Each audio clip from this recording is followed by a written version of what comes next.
When it comes to behavior in Dead by Daylight, there seems to be a constant habit of doing less with their licensed chapters when they still have a lot of meat left on the proverbial bone. What I mean by that is, they need to utilize the licenses they have so they don't run out of great horror licenses, especially when it's all about the money making. Behavior gets the license of an iconic horror franchise, and then they use it in a bare minimal way, and then forget about it, quickly moving on to the next one. It's been done time and time again since its inaugural license chapter of Michael Myers and Halloween. They did it with Ash in the Evil Dead chapter, leaving out the psychopathic evil Ash as a killer. Imagine going into a match as good Ash, and then you find out your killer is evil Ash, or one of the Deadites, or the Cackling Witch. Like, how cool would have that been? Those are 3 really cool skins that could have been brought into the fog to go up against. Or what about a version of Ash that's good and bad as a survivor with 2 heads? That's a lot more content we could have gotten from this chapter before they decided to move on to the next one. They did the same thing with Freddy in the Nightmare on Elm Street chapter. They decided for whatever reason to pick the secondary character Quentin Smith as the main character, when in the remake from 2010, Nancy Thompson is Freddy's favorite and the main survivor. She ends up being the one that kills him off.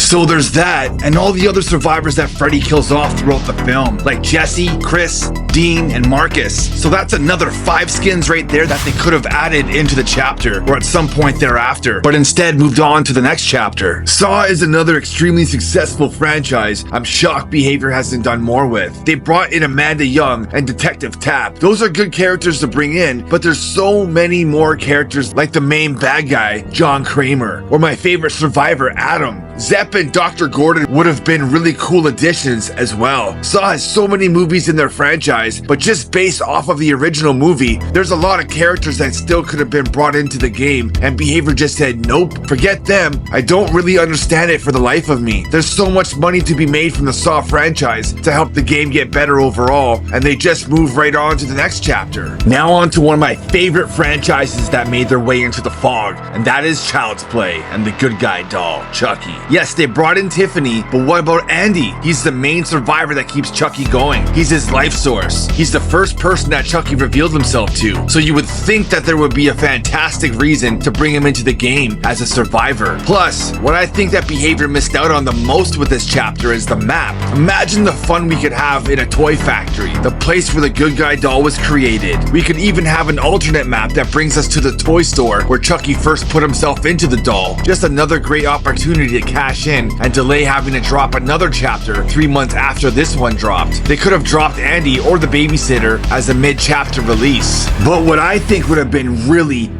cool would have been to have Charles Lee Ray as an actual standalone skin where he could run around the fog and chase survivors shooting at them. Just more missed opportunity by Behavior, unfortunately. Scream is another franchise that has so much potential for content. I know Danny is DBD's version of the Ghostface, but we got no new survivors that came with him. Where's Sidney Prescott, the main survivor, the protagonist of the Scream series? I've been waiting and waiting for new content for this chapter, and we're just not getting it. No Dewey, no Gale, no Stu, no Billy, no Tatum, not a single survivor. I'm very surprised by this. Even if the license didn't permit those characters from coming into the game, they could have brought in at least one survivor to go head to head with the Ghostface. And doing one even better would have been bringing in a new map. And what better map would it have been than be the map where it all went down, at Stu Macher's house. Imagine how cool and creepy that would have been, chased by Ghostface as a survivor from the movie, or any survivor for that matter. Such a nostalgic moment, an eerie factor, and I'd be all for it. Come on, Behavior, give us more. The last example I have for this video is the grueling and realist killer in Dead by Daylight, which formed the nastiest chapter I think we've ever seen. And that's the killer who was based on the real-life serial killer, Ed Gein.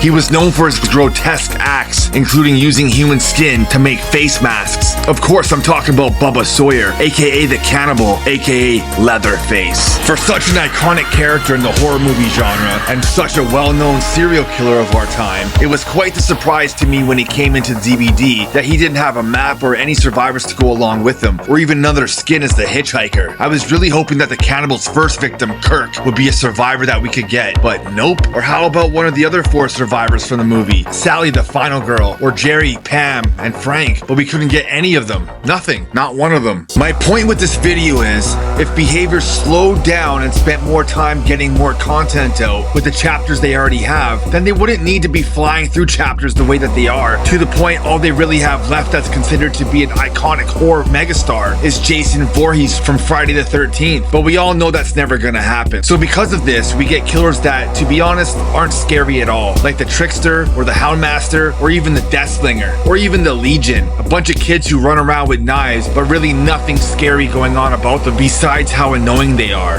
I'm sure everyone they come across to thinks that too. This latest release with the Ghoul was a step in the right direction with bringing the game back to true horror. Halloween type right out of the song Goblins and Ghouls. But the devs just need to slow down and realize what they had back then and still have today. They could easily go back and add a lot of the stuff that I've mentioned here today in this video. I know people say, oh, some of the reasoning could be because of the deals they have with the license holders. Well, we don't really know what's in those details because we aren't privileged to know those details. But even if that's the case, they could go out and renegotiate and try at the very least to bring some more of that content mentioned here today. I know I would buy a whole ton of it, and I'm sure a lot of you out there would too. And by doing so, that would bring in even more money to make the game even better than it is now. Behavior owes it to Dead by Daylight and even more so to its player base. Make sure to like this video and subscribe to the channel if you want to see more content like this.